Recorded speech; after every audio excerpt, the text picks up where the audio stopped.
almost willing the Commodores to a win, but still coming up short 34-27. Iowa's quarterback, by the way, you see that stat line for Mark Gronowski, a season high in passing yards for him, by the way. Again, the Hawkeyes coming out with a win out of Tampa, Florida. All right, so let's recap this. And we have our analysts here, our college football analyst, Lijah Duzable, Chip Patterson. Great to be here on set with you guys. Obviously, both of these teams, and we'll get to expectations a little bit later, are going to have a completely different roster, as most college teams do in this day and age. But, Chip, biggest takeaways here from what we saw, because it was a lot of back and forth in the second half. Yeah, back and forth in the second half, and probably a game where if Iowa had let this get away, they would have really regretted not being able to take advantage of the opportunities. Iowa did a great job of setting the tone. They were out executing Vanderbilt, kind of had this Vanderbilt offense bottled up, but the inability to be able to score when they got those good opportunities, had you kind of looking, and 21-3 felt like it could have been a little bit more than that. And so I think the fact that you were able to get just enough stops there at the end of the game, obviously some critical mistakes by Vanderbilt that allowed Iowa to salt this clock away. Hawkeyes hold on. Big win for Kirk Ferentz. Big win for the Big Ten against an SEC team. But listen, they played with fire a little bit, and Diego Pavia certainly made him sweat. I mean, he's never going to quit. We saw that in the Texas game earlier this year. So if you're Iowa, you kind of knew that the second half, Diego Pavia was going to put the team on his back, and essentially that's what he did. He had 200-yard receivers in this game. But to your point, I love what I saw from Mark Gronowski, especially on third down. They were 50% on third down.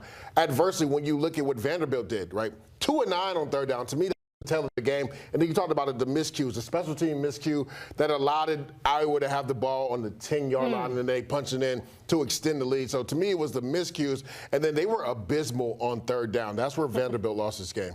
It's funny because going into half, our colleague Chris Hassel was, of course, watching this, an Iowa man on his laptop. And I said, hey, Chris, what's going on? He's like, man, it's all Iowa in the first half. And boy, was it a different story. But regardless, they come out on top. Let's push this ahead and look forward because, as mentioned, in college football, every team basically looks drastically different from one year to the next. If we start on the Iowa side of things, what are your expectations for next season for Kirk Ferentz in a Big Ten that, we talk about Big Ten versus SEC. And it feels like Big Ten is coming out paramount right on top. Yeah, they'll have another quarterback change, and we see this on a year-to-year basis throughout college football. But the one thing we can count on Kirk Ferentz is a good defense, right? They're going to have a really good defense, even though they're going to have to change out some pieces on that side of the football. So for Iowa, right, it's getting the right signal caller under center, which they routinely do. They're going to be a team. I'm not going to say that they're probably going to compete, Chip, for a Big Ten championship, but they're probably muddled around the 8, 9, 10 range again, like they always do as far as wins, losses. This is a team that's going to compete and fight you tooth and nail week in and week out. So Kirk Ferentz is, I believe, he's the longest tenured FBS coach right now. He's going to continue to have this team play at a high level. It's easy because Kirk Ferentz has been there since 1999 for me to take a step back, take big picture looks. But when he fired his son, Brian Ferentz, and decided that, we're going to make a change with this offense, he brings in Tim Lester. And last year we see an Iowa offense that is able to move the ball a little bit more effectively, mostly using the running back. Now we've got Mark Gronowski. He was that dual threat. But ultimately the results were that Iowa was not at the bottom of the Big Ten. Now they weren't up at the top of the Big Ten, but right there in that middle of the pack, I think that we are seeing that even as tenured as he is, Kirk Ferentz willing to make adjustments to be able to improve things.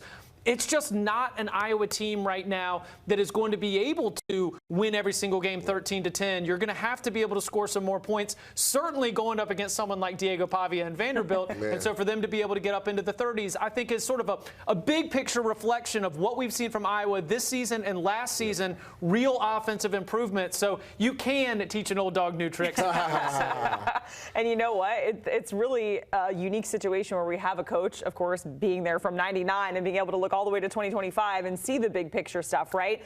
Vandy, hats off to Vandy for the season in general, because I remember back in 2014, 2013 when Florida would play Vandy, it was an automatic W on the schedule, right? And oh my, they have changed. Oh, they've changed. So, but how do you with a totally new roster, Lige, Yeah. how do you fill those shoes again where you're back in the CFP conversation if you're Vandy? I mean, Chip, they've been aggressive in the NIL, and they've got some big-time recruits coming in. So I don't think this is going to be the Vanderbilt of old. I think they're going to use what they've done with Diego Pavia and this team currently constructed to spearhead and continue that upward trajectory in the SEC.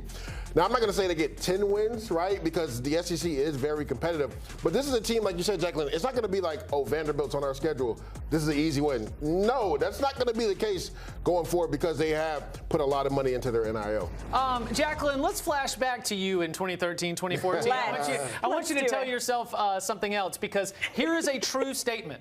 Vanderbilt beat out Georgia for a 5-star quarterback. Jared Curtis, the 5-star quarterback, committed to the Commodores, and you start to look at the overall operation, like the transfer portal players that they're taking, they're well evaluated and they're spending to be able to go get them. Yep. Now they've got the recruiting wins. They've got the on-field success that they can sell. You're right, it's not going to be 10 wins every single season, but it is a healthy program that is not only hinging on one superstar quarterback. It is at every single level of this depth chart. They are getting better, and they are finding ways to be able to sustain this under Clark Lee. Yeah, and I remember when all that Jared Curtis news dropped, I was here on HQ with our 24/7 sports guys who were at the airport in Nashville just talking about how that's obviously not something we've really seen that common in the past year with Vandy getting recruits over Georgia.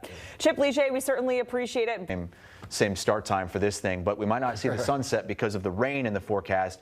And Chip, such a different outlook for Alabama. This is the largest underdog they've been since 2008.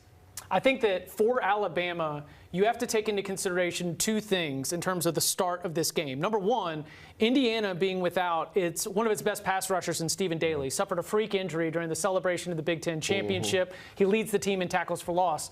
But number two is that Kalen DeBoer has had a lot of time to put together the script to be able to try to pick apart and give Ty Simpson some confidence, to be able to give this Alabama offense a hot start. And we have seen a lot of times that if Alabama does get off to a hot start, then it's going to give them a better chance throughout the entire game. You're not asking them to come back from a deficit when the run game is just not all that effective. So Kalen DeBoer, I've often joked that he should win an Academy Award for his script writing, but he really is a great game planner, play caller for those first 15. If they can jump out and jump over an Indiana team missing one of its best front 7 players, that could be a way that the Crimson Tide punch first. And Chip, you talked about the run game. That's where I'm going to go because it's been abysmal all year long.